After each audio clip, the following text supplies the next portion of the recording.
We're going to talk about the strength of strength and conditioning. Is the Menti thing up there? No. You're muted. It was on the last slide. Oh, it was on the last slide. Yeah, it was up at the top. There was the Menti code. Okay, there it is. Cool. So my goal in this particular presentation, and like I said, we're going to get through some of it tonight, and then we'll, again, respect your time, and then we're going to get to the rest of it on Wednesday. But I want you guys to know how to talk about strength and what to listen for. So a lot of people will be like, oh yeah, I just want to get really strong. And I'm like, what does that mean? And then they're like, well, I just want to like be really jacked. And I'm like, okay, so you want to be big. And they're like, well, yeah, but like, strong. And then I'm like, okay. And they're like, yeah, but I want to be able to like, I want to like lift like, reps of like 12 to 15. And I'm like, what are you talking about? So again, we need to understand like what we mean when we mean strength and what does that look like. So again, get everybody on the Menti code. And I'm sure Alyssa's putting it in the chat. I don't have that pulled up right now, but remember, we're always, what are we trying to do? Kind of disrupt the system, and then the body is trying to bring it back to homeostasis. In particular, in strength, we're talking about the neuromuscular system, and obviously the endocrine and metabolic systems as well. We won't dive too deep into those, but we're going to start it with some questions. Yes, we are going over this strength portion of the paradigm. And I know a lot of you guys said you got like screenshots and stuff like that. I will put this full thing in the community, and we'll reiterate that at the end as well. So the things that we are able to share with you guys, we will share with you in the community, directions, instructions, all that stuff. So let's get going here. What is strength? What does that mean? Go ahead and answer that for me, guys.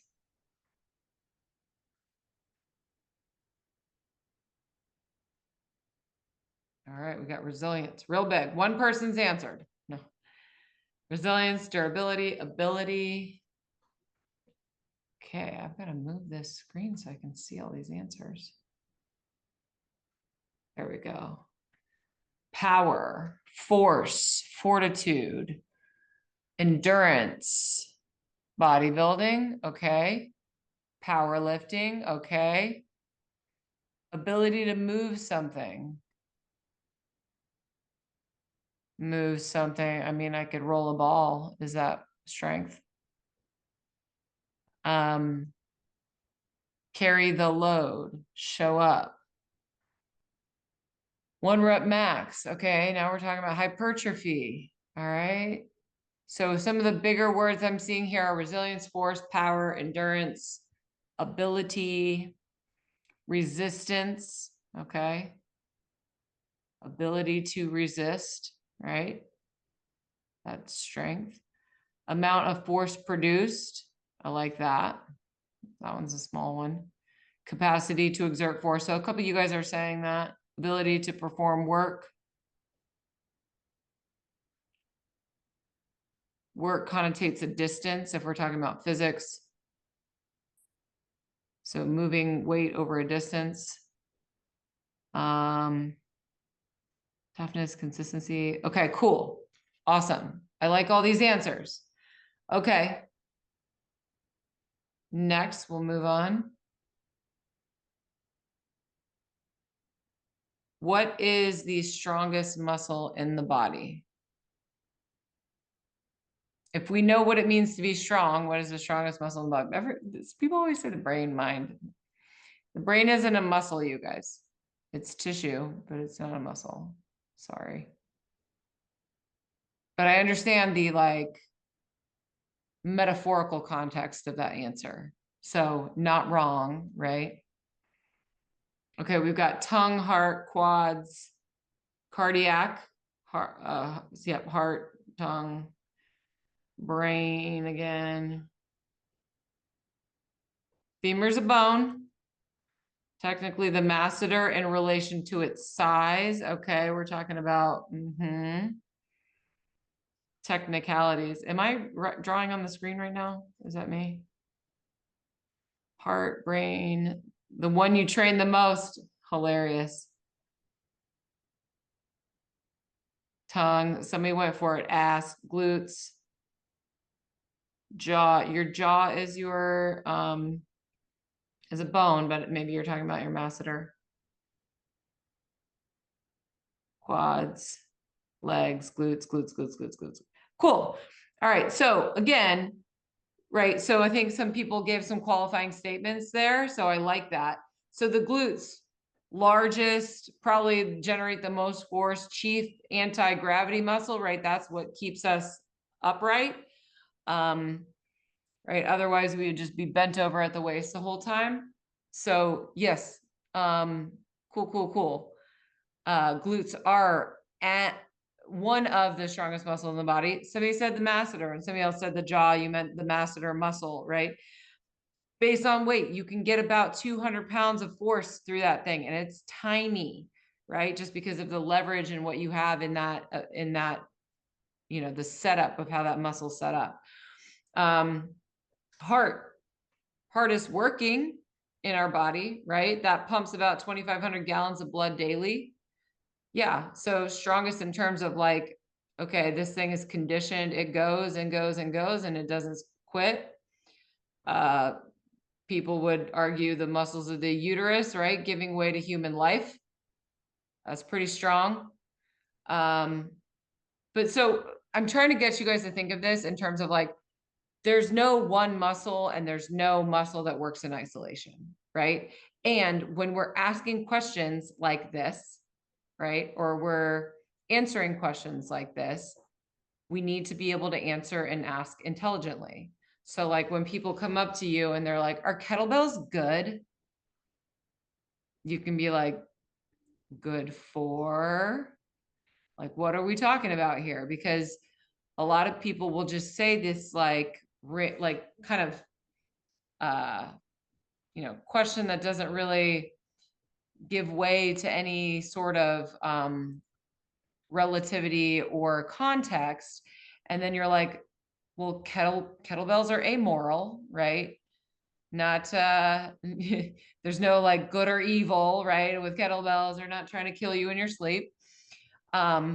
However, they could be beneficial for XYZ, right? So a lot of people, because a lot of people want the magic bullet, that's like, oh, is this going to be the best thing for me? And that is also a branding thing in exercise science, right? Or in exercise industry, not in exercise science. But in the exercise industry, everybody wants to say, oh, the newest, best thing. This is the best cardio workout, the VersaClimber. You're going to get the best, like, whatever. No, you're not. Because what Harrison just said, right? It's the attention and intention that you put into that exercise, right? The intensity with which you're going after it. You can get on a VersaClimber and go at a 2 out of 10, and you're not getting much out of it, right?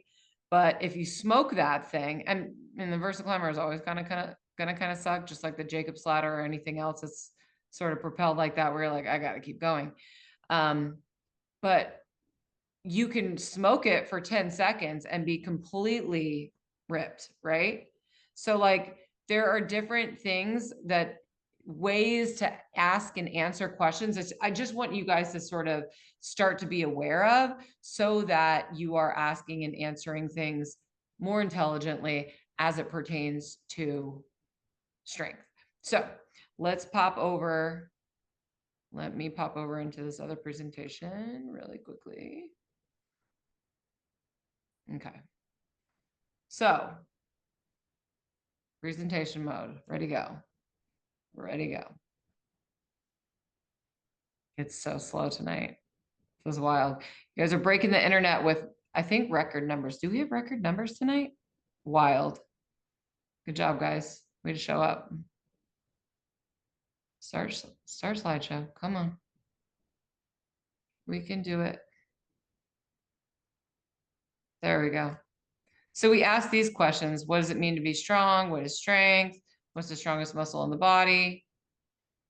Okay. And then absolute versus relative isn't something that we actually talked about. But again, like you could be really strong, but like pound for pound, you could be stronger than that guy because we have the same maxes, but I'm 150 pounds and he's 200 pounds, right? So like technically, like relatively, I'm stronger than him, even though absolutely maybe we have the same strength. And does that matter?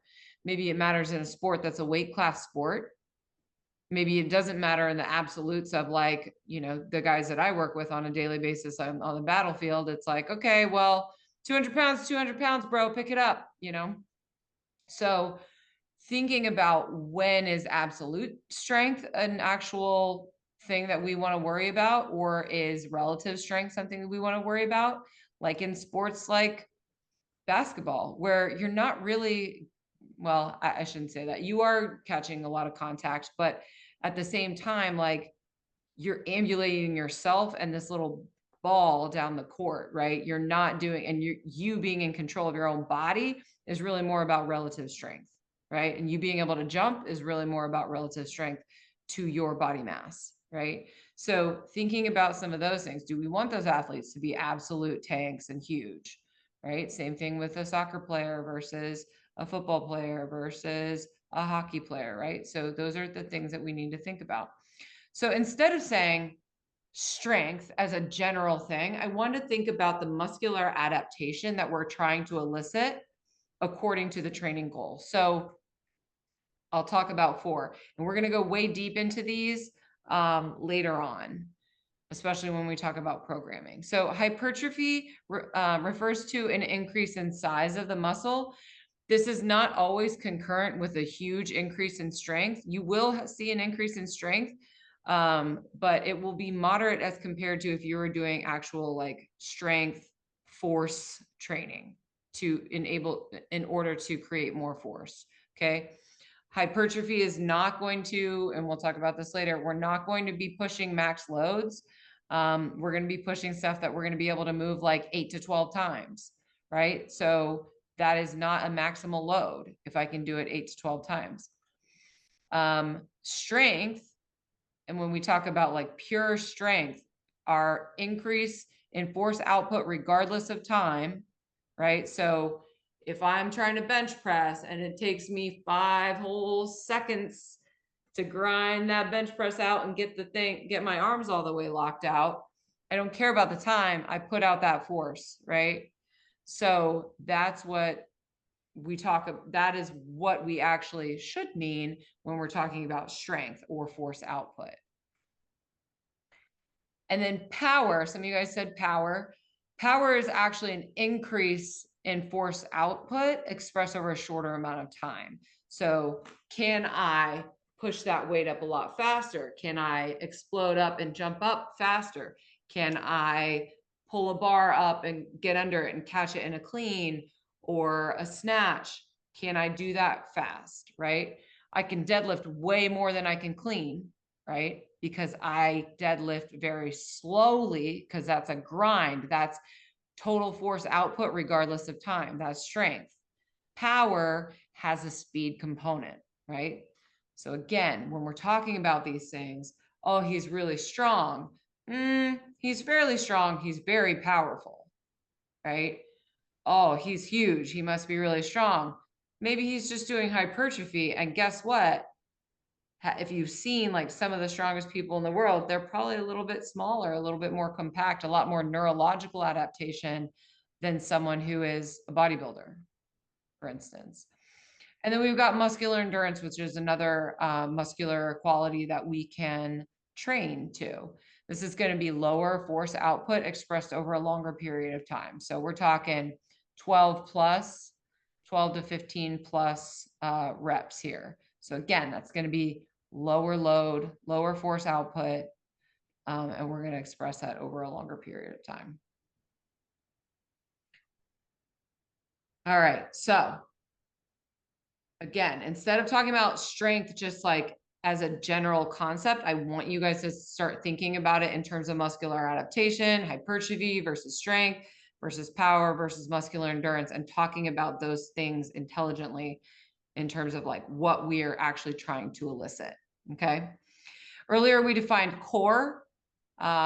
And we talked about how it is something that's going to be woven throughout our strength paradigm, our strength part of the paradigm here, right? So let's talk about this concept really quickly, and then I think that's what we're going to call it on for the night. So again, core is related to all of these things. Now let's look at box A and box B, and in the chat, I can't even see if box B is up. There it is. Okay, cool, cool, cool. Box A and box B. In the chat, which one do you think is more stable, the bricks or those white things in box A or box B? So, okay. Wow, the boxes just showed up on our screen share. They really? Yeah. Gosh. Okay. It is lagging so badly. Okay. And it's weird because like I don't think I'm lagging. I think it's just a presentation is lagging. So it's not the internet, it's just the Zoom. Okay. Okay, everyone, a resounding B. Cool. There's a couple of naysayers saying A, but I don't know if you're being serious or not. If we went over and tapped that box, what is this? We went over and tapped that box, I think, right, that it would be like, yeah, okay. The A box would kind of fall over, right? Okay, cool. So this first thing is going to be what we refer to as spinal approximation, right? So getting our spine actually stacked with the most spine touching other spine, right? So when I lean forward, I have this happen where my spine sort of stops touching itself, right? Like it doesn't have a lot of approximation. Now, cool, that's totally fine because we have all these other things in place to hold our spine in place. Is that horrible? Can I still pick things up? Absolutely. If you ever done a Jefferson curl or anything like that, where your spine is not in the ultimately safe position. However, is this going to be the safest position? Likely, and here's why. So we've got essentially box A and box B on the left and the right with this guy. He's set up, he's holding 50 kilos of weight. As he doesn't have all of the most approximation that he can get, he's getting it mostly on one side. He's actually putting so much more force through that side, 630 kilos versus dissipated force at 380 kilos through here. Now, maybe he's strong enough to withstand that, which is why some people can lift like that, right? So you will see people successfully lift like that and not wreck their shit. And then you will see somebody absolutely wreck themselves, right? So it depends, but can we get into the safest, right, position that we can? Yeah. Okay. So then that's going to be, what do you think the next part is? If we were going to, whoops, go back. If we were going to, oh man, our time is so bad. All right, this is what I'm going to do, guys. I'm going to stop this share. I know you guys are on the edge of your seats about, Harrison, you should give me the hook. Like, get out of there. Joe, I would never give you the hook. We're gonna wrap this up on time, but it was slow and we'll get it going. I know you guys are on the edge of your seat, wondering what happens to these bricks in the box, but thank you for your patience tonight with all of the slowness. I'm going to turn it back over to Harrison. We'll get back to that on Wednesday. I promise I'll do a quick refresher. Yeah. We're going to jump ahead to where we were. If you guys remember, I left you on the edge of your seats with these bricks in a box. And this is going so slow again. I'm so sorry.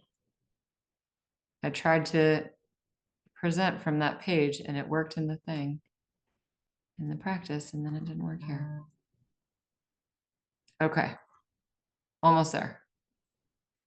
All of these animations.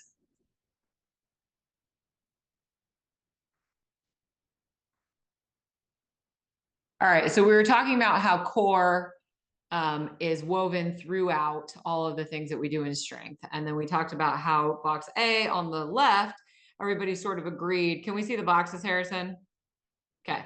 Box A on the left and box B on the right. Box A was a little less stable. And we talked about how spinal approximation or having a neutral spine would allow us to have more essentially edges of the spinal column touching.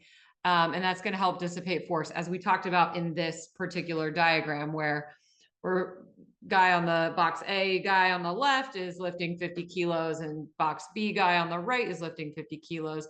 But the distribution of that force starts to compound as you put it more on one side of that joint. So on the left, he's got about 630 kilos of weight going through that joint, whereas on the right, we have a little bit more dissipation of force, 380 kilos. Let me pull up the chat too, because I feel like you guys are chatting. All right, cool. So put it in the chat. What is another thing that we might need here? So say you're shipping these boxes off and you wanted to ensure that those bricks that you'd stacked in the middle of that box were nice and secure. What would you do? Padding, packing material, bracing, strap them down, right? Okay, strap them down, some sort of padding to support around them. Okay, cool. So you secure them, right? So that is one of the things that we would want to do. So if you look at the box on the right, we're going to call that muscle tension or an isometric bracing. If you've ever like wrapped something with saran wrap that you were shipping or something like that, you're putting them all together. So they're essentially one unit, right? So we're going to call that muscle tension or isometric bracing. And whenever I try to explain this to people, like you want to brace up as if someone is just about to come truck you, right? So you're standing there and you see someone running full speed at you. What do? Right? You tighten up, everything tenses, and you're ready to kind of withstand force.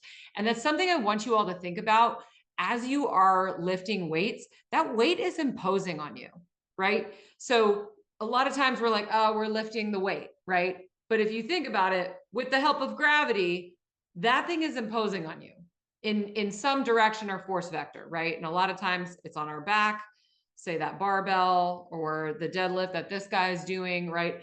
That force is pulling down, or that mass is being pulled down by gravity, right? And it is definitely imposing on us, right? So we need to impose back by bracing up, right?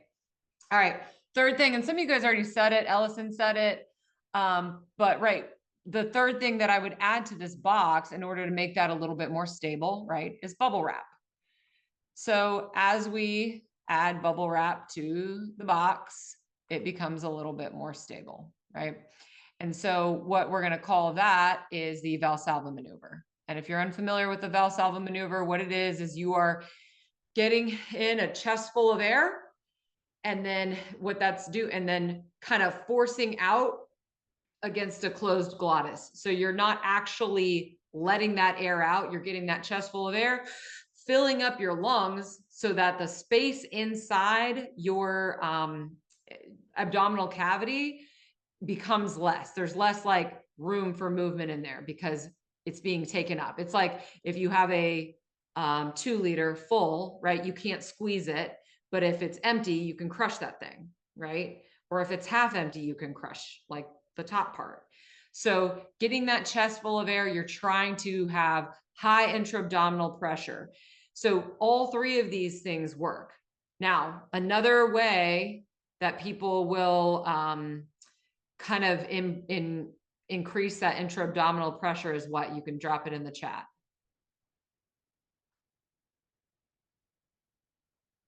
Belts. Yep, Scott, you got it, right? So lifting belt.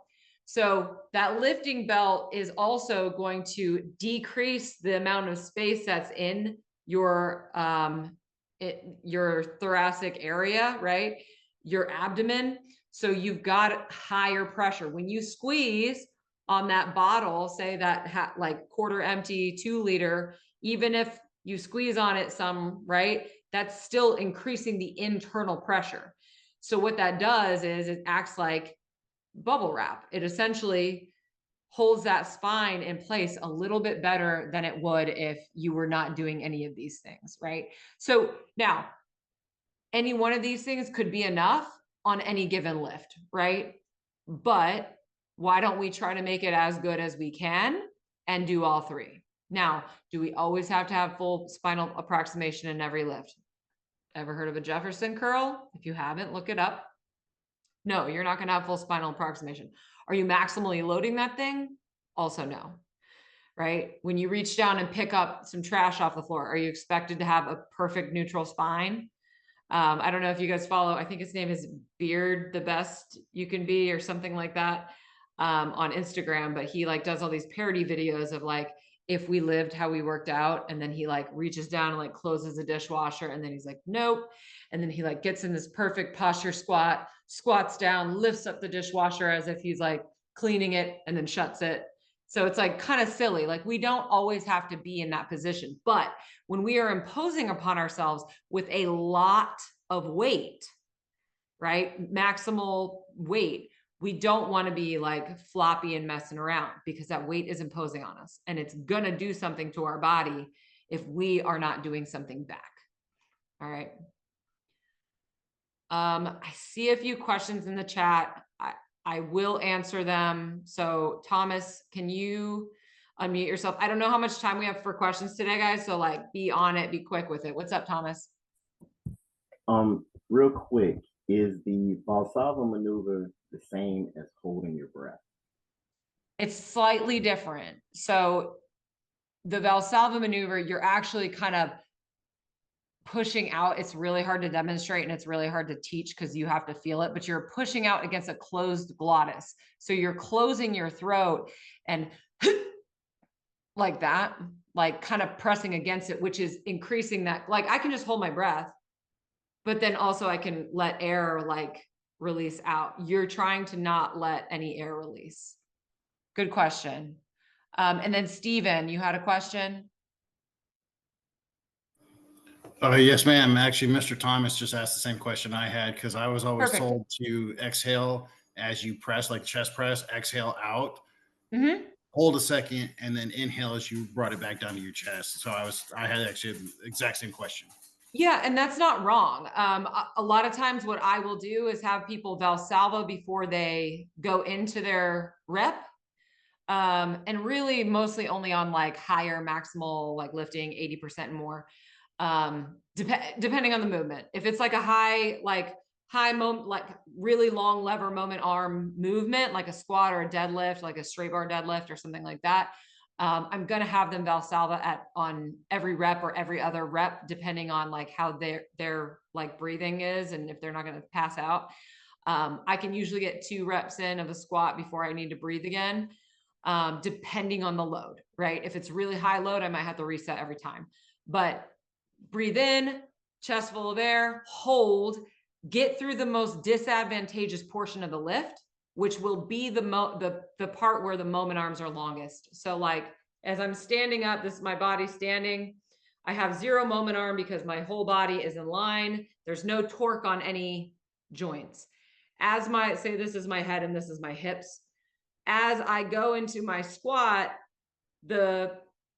we'll call it the perpendicular or the horizontal distance from the fulcrum. And I'm getting really physicsy right now, but I love this stuff.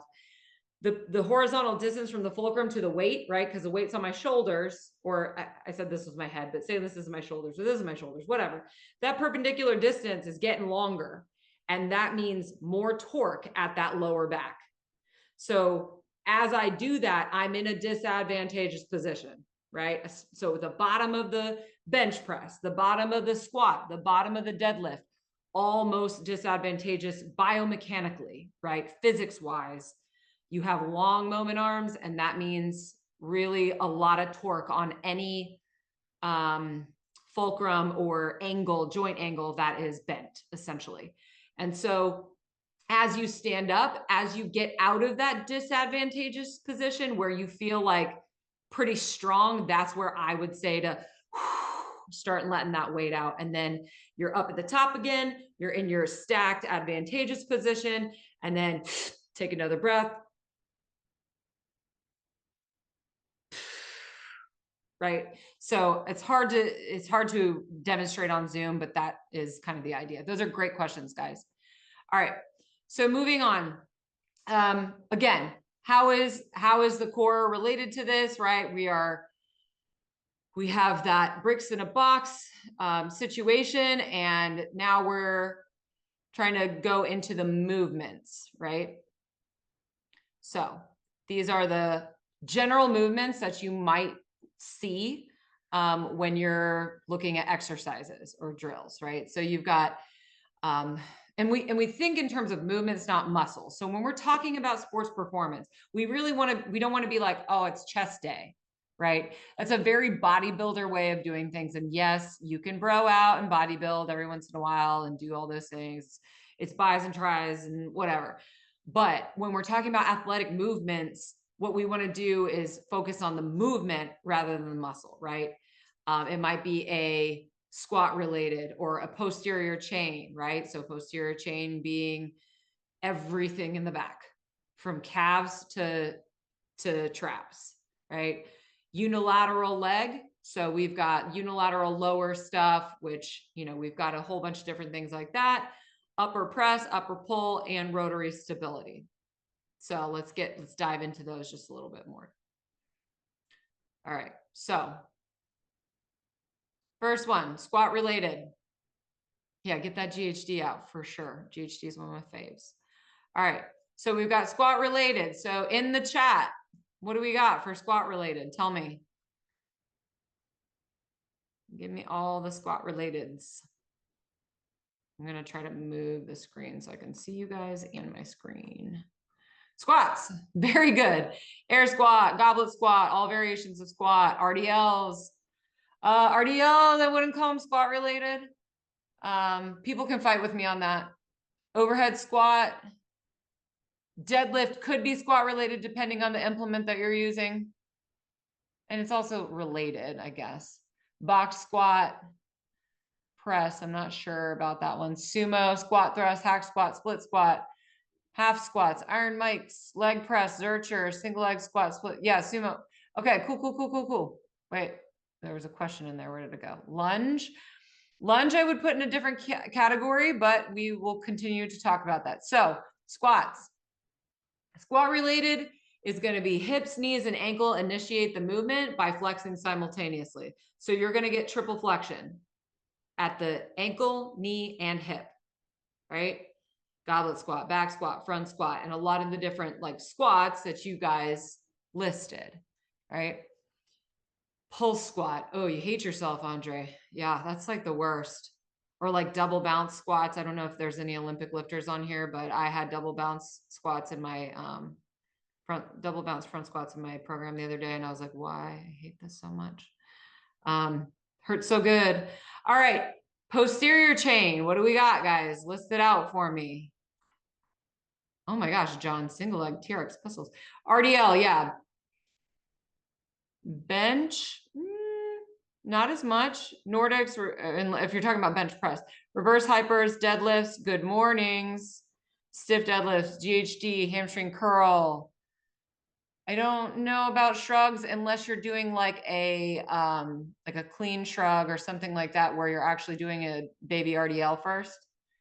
Good morning, calf raise. There you go. RDL, any variation. Wall sits, back extensions. Yeah. Landmines. There's a landmine as an implement. Maybe there's an exercise that I'm unfamiliar with, but depends on what you're doing with a landmine implement. Kettlebell swings, one of my faves.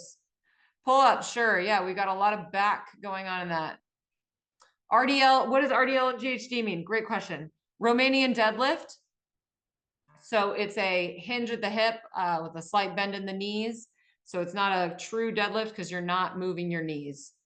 You're actually just pushing your hips back and up. Lots and lots of tension on the hamstrings. Back is in a neutral, good spinal approximation position. GHD is glute ham developer. You can hook into it with your feet and then your body hangs over it.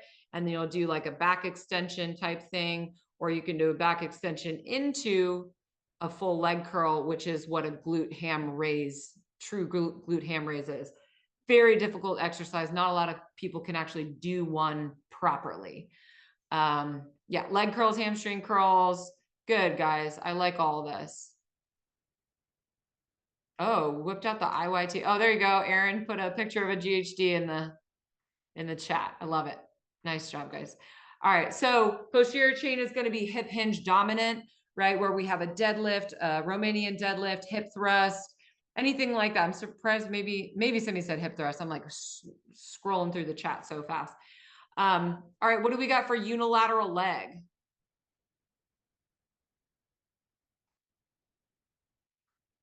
Ooh, Jacob, you hate yourself too. Rear foot elevated split squats. That's what RFESS is. Lateral lunges. Thank you, Letitia. Living in the frontal plane. We love it. Single leg RDL. Yep, those are tough. Pistol squats. Super tough, Brendan. Leg extensions. Yeah, we can do a leg extension with one leg. Leg extension or split squat. Single leg RDL. Yep. Single leg press. Cossacks. I love Cossack squats. Not a lot of people have the requisite mobility to do them. But we can do a TRX assisted one. You can do a bunch of different stuff. Step ups. Yeah, we always forget about step ups, don't we? I love those. Walking lunges. Yep. So lunge dominant, squat or hinge related, and lateral, right? So we can do, lunge dominant stuff. We can split squat. We can squat out to lateral lunge, lateral squat, anything hinge related, like people were saying. That's awesome. All right, upper press. What do we got? Military press, jammer press, bench, shoulder press, overhead press, incline, Arnold's, log press. Ooh, log press. Okay, strong man. Incline, Arnold's. Yep. Strict, close grip. Yep. Close grip, anything. Close grip, bench, close grip, overhead, close grip. Yep. Cool. Press. Push-ups. Yep. Nice job. Okay, so we've got that going for us. Upper press. Let's not forget that we have 2 planes here to work. Well, 2-ish. 2 and then some stuff in between, depending on the implements you have. But we've got a horizontal press, right? Where we're bench pressing, we're doing push-ups, that kind of thing. And then we've got a vertical press, where we're doing overhead press, right? Something like that. If you are having shoulder issues and maybe you don't have that full extension of your shoulder, right? Or sorry, flexion of your shoulder, maybe you need to stay in this range of motion. We've got a landmine press that can help with that, right? And that adds a little bit to the stability as well, because usually it's going to be moving around like that. Cool. What do we got for upper pull? Oh, wait, let me run that back a little bit. Horizontal and vertical and bilateral and unilateral, right? So let's not forget that we can do bilateral with a bar or dumbbells, or we can do unilateral with dumbbells or body weight or whatever that might be. Okay, so we have a lot of options there. Let's go back to upper pull. Ooh, let me go back. Let me scroll up here. We got people answering. Dips would be a press, but yeah, muscle ups, pike push up, sled pull.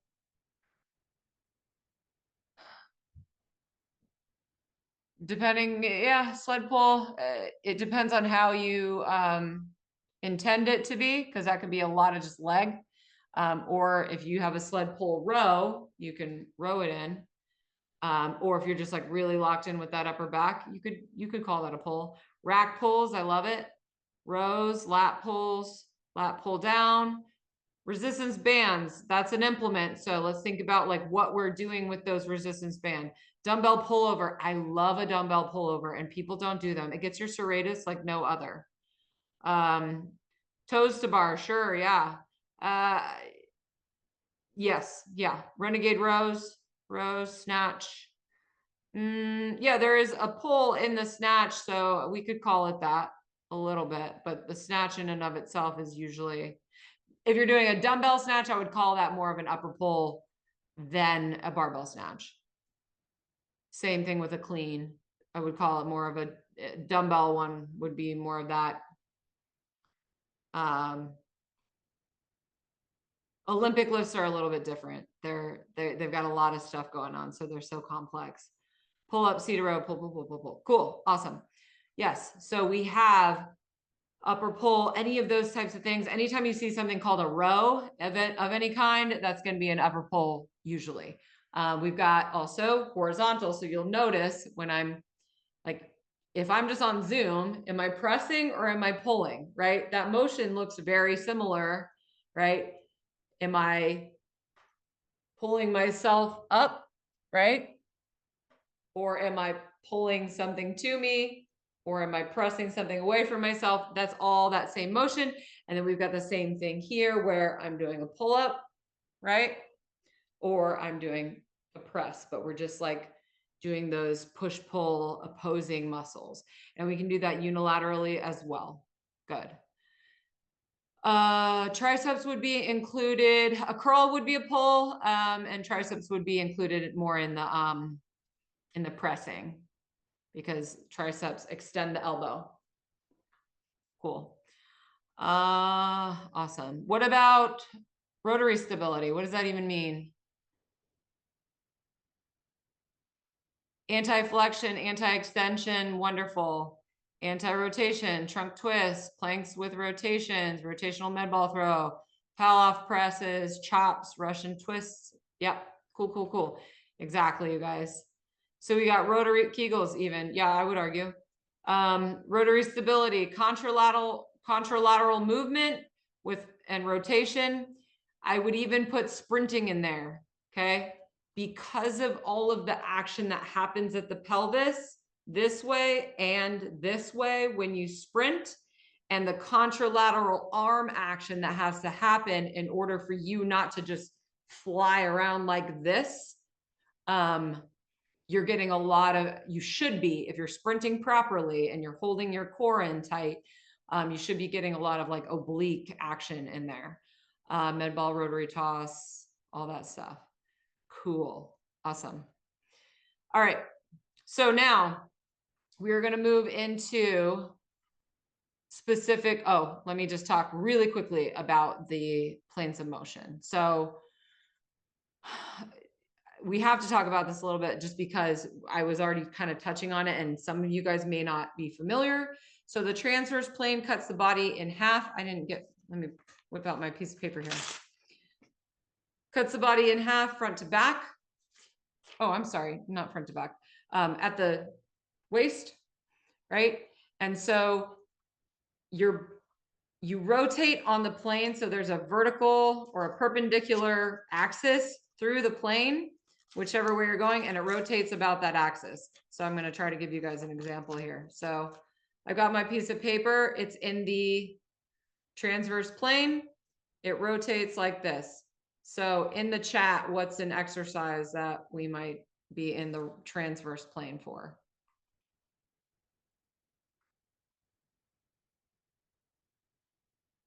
Yeah, chops, Russian twist, trunk twist. Yeah, anything where I'm going like this, right? Cool.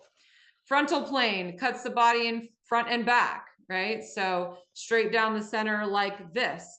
And so then we've got it rotating on this axis, this perpendicular axis. What are we talking about there in terms of exercises? Shoulder abduction. Yep. Jumping jacks. Perfect. Yep, exactly. Side bends. Yep, exactly. So if you guys are you're kind of struggling to think about the planes, you can just stick a pen through a piece of paper and see which way it rotates. And then we've got sagittal. Everyone should be fairly familiar with sagittal just because everybody works in this plane. I would argue that frontal and transverse need to be hit up a lot more often, just to keep us a little bit. Usually when we get hurt, it's in the frontal and transverse plane. We're twisting, or we have to like step to the side really quickly or do something like that. And our body's like, whoa, what are we doing? We never do this. I need to freak out. Instead of going, hey, our nervous system being like, hey, I've been here before. Cool. I can manage this stress and I will take care of it. So we got our sagittal plane. Let's talk about what we do in the sagittal plane. Give me just a few. Sure, yeah, so crunches. Turkish get-ups are weird. They're like all the planes, which is why they're amazing. Toes to bar, yep. All the core lifts, not all the core lifts. Oh, core, like meaning like main lifts, I think is what you mean. Curls, lunges, yep. Squats, running. My paper's not doing a very good job of staying still, but yeah, that's it. Flutter kick, sure, yeah. So a lot of what we do on a regular, yeah, squat, bench, deadlift, maybe not bench as much. Bench is technically in the, like the movement is in the sagittal plane, but you're kind of in the, it's a weird one. But anyways,